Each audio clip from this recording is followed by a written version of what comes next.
morning, everyone. Happy Monday. Happy new week. Today is a very busy day for me. I'm going to be totally out of the office for the first half of the morning. My aunt has an appointment, so I have to accompany her. It's a long drive into uptown, downtown, uptown. If you're from Charlotte, it's uptown. And I will be working on the go. And also, I want to start discussing some things that have been very heavy on me with working with many different online business owners. This one thing has been on my mind that I really want to discuss in this video is how you can start organizing and structuring your business and some of the pitfalls that you need to start avoiding.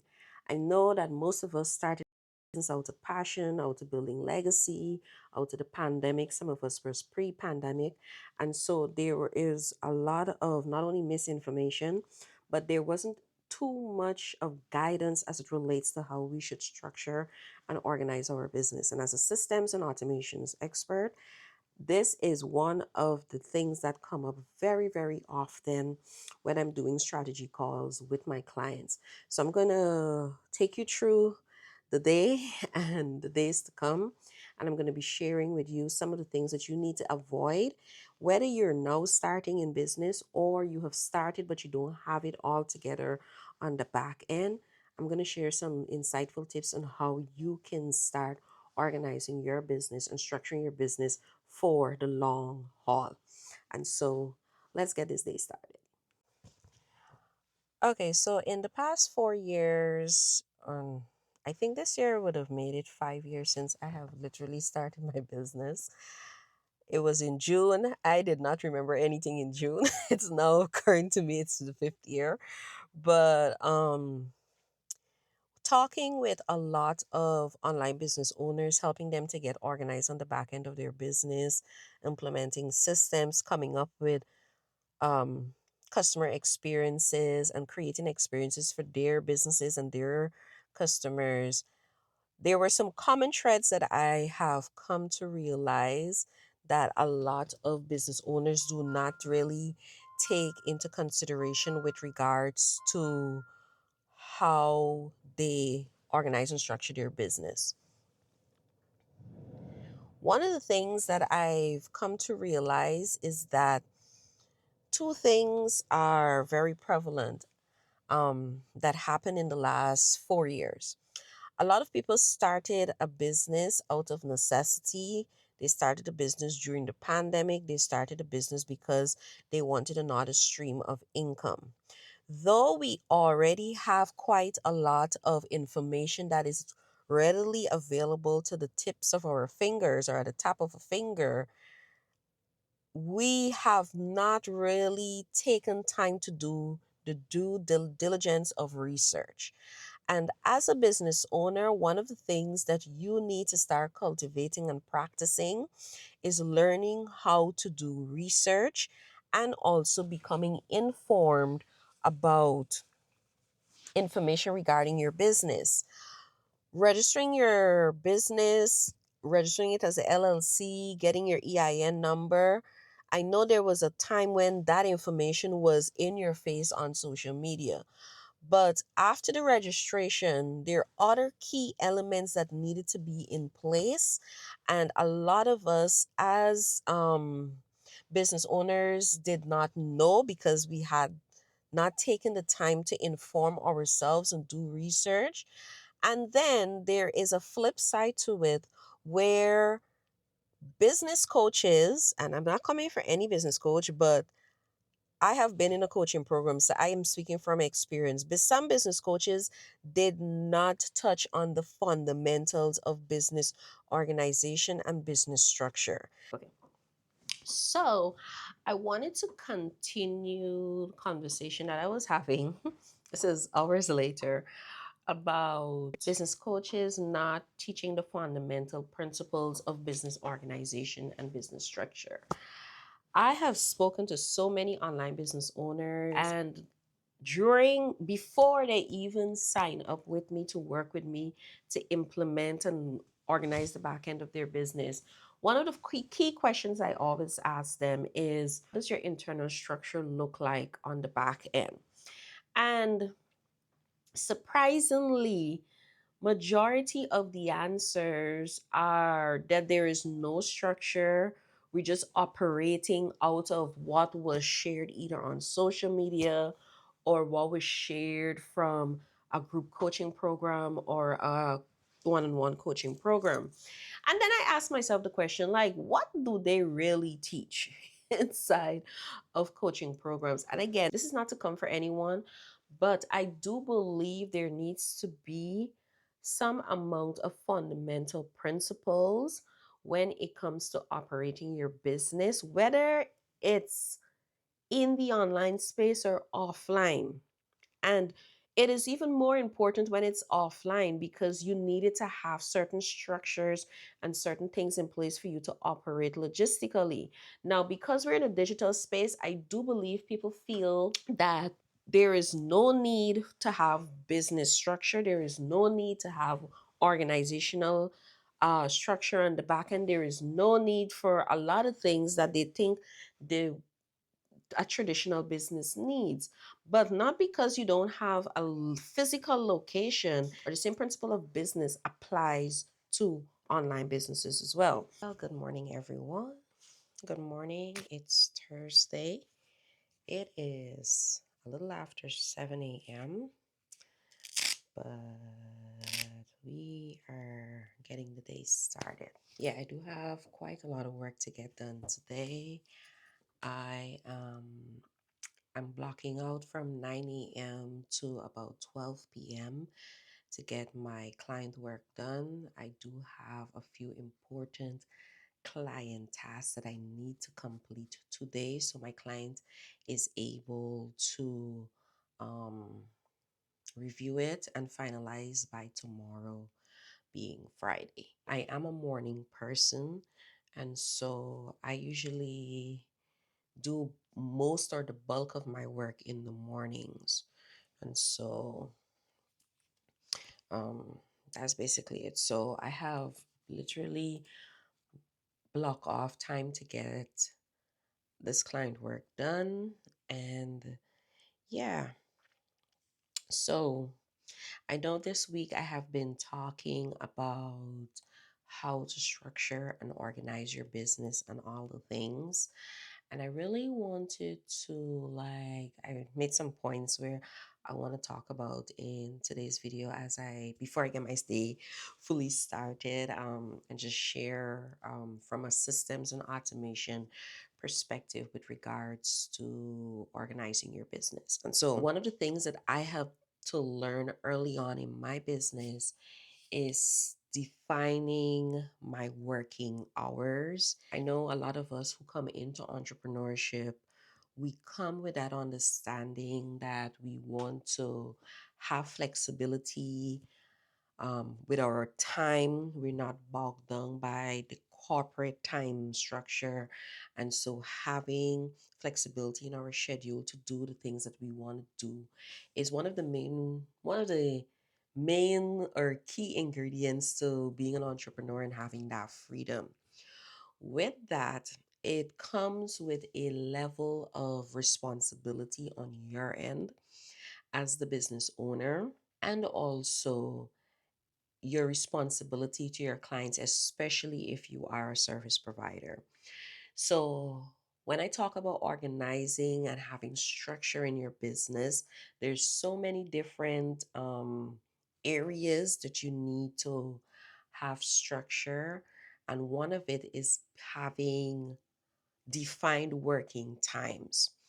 I'm a person that is very organized, and so the discipline that I have cultivated through working in corporate, I had to learn how to get to work for a certain time, become very good at project management and all the things. The same discipline, the same practices that I have learned inside of corporate, I had to bring it over into my business. And so I had to create a system and a structure for my working times. In my previous vlog, I told you guys that I really want to get back to that time when I work from Monday to Thursday and have my Fridays off to do my various errands and all the things. And I'm slowly getting back to that. But I know there are times when I would need to work on a Friday, and that is based on what is going on in the season, in the quarter, or what is going on in business at that time. And so extra work time will be needed. And I get that. Now, when I talk about structuring how you work in your business is very important because you are creating what is called a work life balance, and you are not constantly in hustle and grind, and you're working 24/7 inside of your business, especially for those who are married, who have children, who have other responsibilities outside of your business. And so having structure in place where you have set working times, you need not only to create that system, structure your business and organize your business around your working hours, but also you need to ensure that it's a boundary that you've created in your business and you are sticking to that boundary. There are times when you will have to work overtime, and that is very, very important. But still, at the same time, you want to ensure that you are holding to that system and that structure that you have put in place. I know that from 9 to 3, I want to work. There are days when I go beyond 3 o'clock. There are days when I start before 9 a.m. And that is based on how I start my day. I have a structure to my mornings. And I have organized my business in such a way that I understand that I am a morning person and I'm most energetic in the morning. I am most creative. Let me put these phones on do not disturb. I'm most creative in the mornings. I recognize that with that being between, let's say, 7 a.m. and 12 p.m., I know I'm the most productive, I'm the most energetic, I am the most creative, I'm the most strategic. I can plan and organize in the morning. Anytime after 12 p.m., I cannot focus, right? My mind kind of shuts down. And I have recognized that even in my days in corporate and managing an IT department, I realized that I was most energetic in the mornings. And like after 12, I would reserve that to do admin work. And it's the same discipline and the same work ethics that I've brought over into my business. Now, you hear people talk about brand culture and having business culture. This does not only apply to bigger brands, it doesn't apply to corporate brands. It also applies to you, whether you are working and doing all the things in your business. Creating a certain culture of work in your business is very important. Having that work ethic, having that structure and that organization in place is what is going to avoid or prevent you from being burnt out. You need to have times when you are dedicated to planning. You need to have times when you're dedicated to client work. You need to have times when you dedicate to admin tasks. You need to have times dedicated to create and to innovate and to set up. So it's all about creating structure in how you work. And so, because I know that I am a morning person, I've organized my services and organized how I work in my most productive time, and that is being in the morning. So, for instance, let me give you an example of what I mean. If I have my work week, which is Monday to Thursday, Mondays are dedicated for team meetings because I work with five other entrepreneurs. I partner with five other entrepreneurs, and also it's my admin days. Meaning, with my admin days, I'm very open. I know I have certain admin tasks to get done. whether I'm doing accounting, making sure that my accounting records are logged, ensuring that everything from a financial aspect, from a planning aspect, from content to marketing to sales, every aspect, I do all of that on Monday. I've been doing it for 4 years and it's been working. All right. Tuesdays and Wednesdays, I have dedicated those 2 days to whether at that time, and I've kind of scaled back with services right now at the time or recording of this video, but Tuesdays and Wednesdays, more or less, was for prospecting. If I have to jump on discovery calls with potential clients, um, or I am actually doing client work, I would schedule or have my calendar open on at specific times on Tuesdays and Wednesdays to receive calls, or people can book calls with me if they're interested to work with me. And also within those 2 days, I am blocking out time to actually do client work, whether it's to set up automated sequences, whether it's to set up workflows, whether it's to do anything on the back end for my clients, right? Thursdays were dedicated strictly for client follow up. And client follow up meaning that based on the project, based on the scope of the service, based on the needs of my clients. Some clients I would have had to meet with them either on a weekly basis or a bi weekly basis. But I know that Thursdays are dedicated for my client follow up days.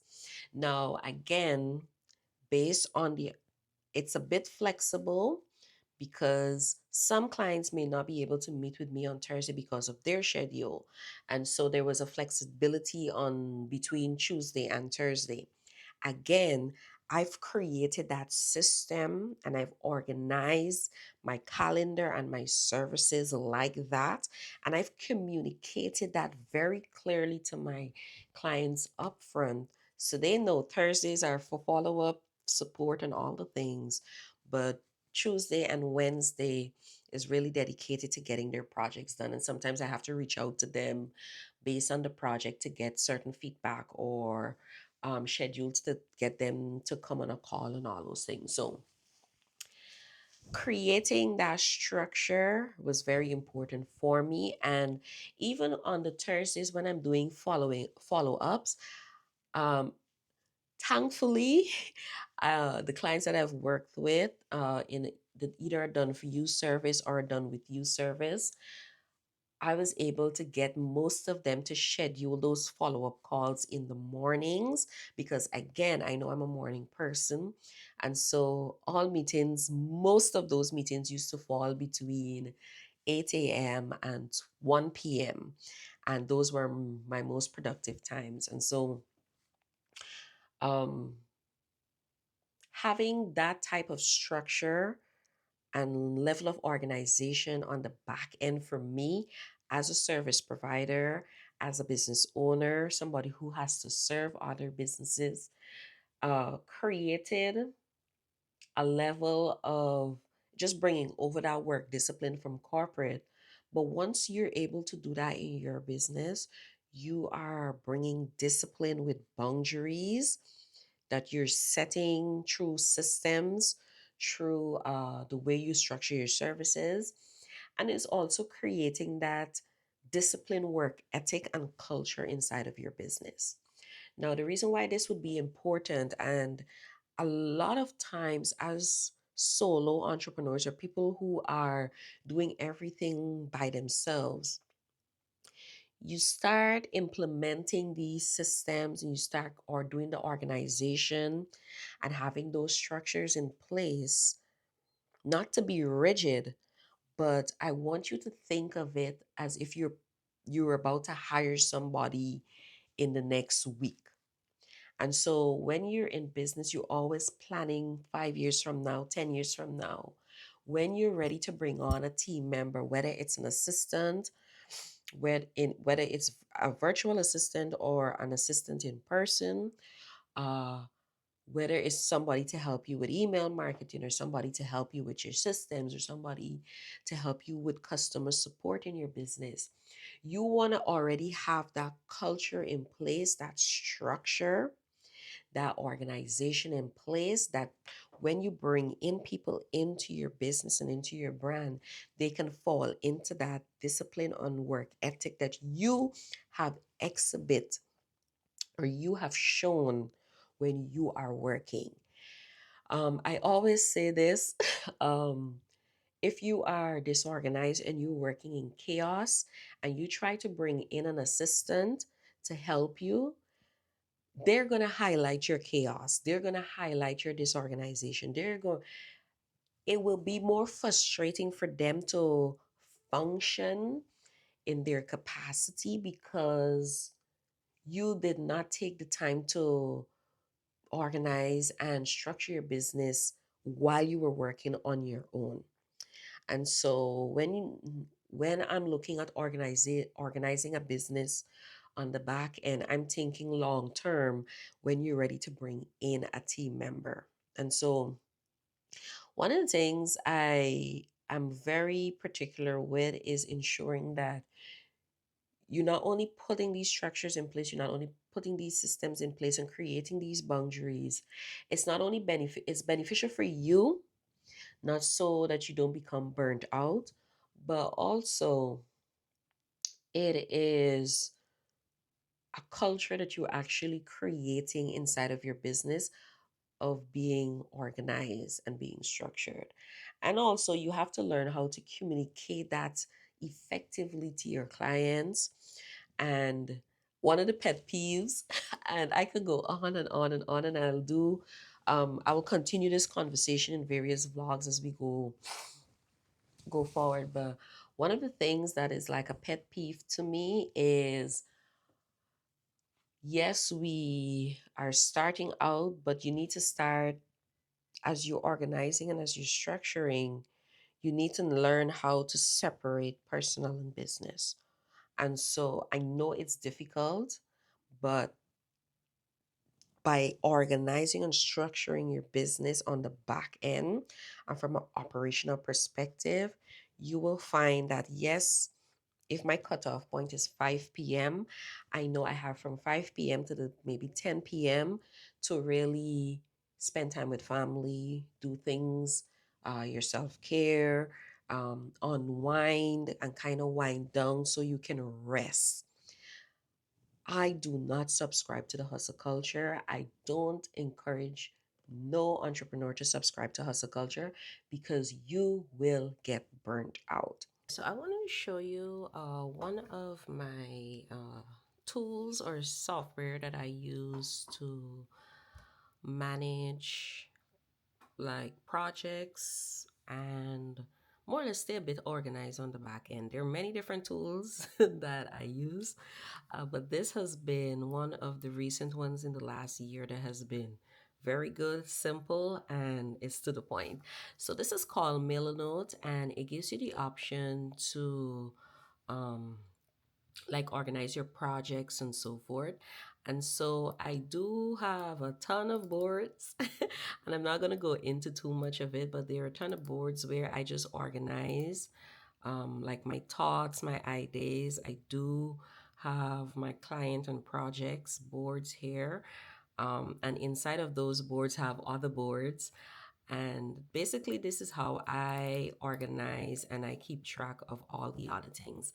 Um, as it relates to my business, and even I mean I was put on to Milanote, so I have found a very easy way of keeping everything organized. So this is the tool that I have been using. One of the things that I want you to remember when it comes to solutions, there are a ton of different options out there, and it's more or less what you feel comfortable in working with.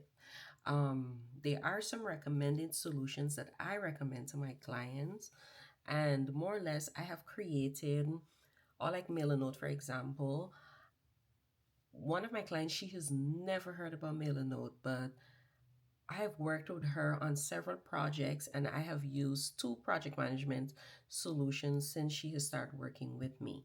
And she has been through each and every one of my project management solutions. Um, she has found that MailerNote was much more simpler for her.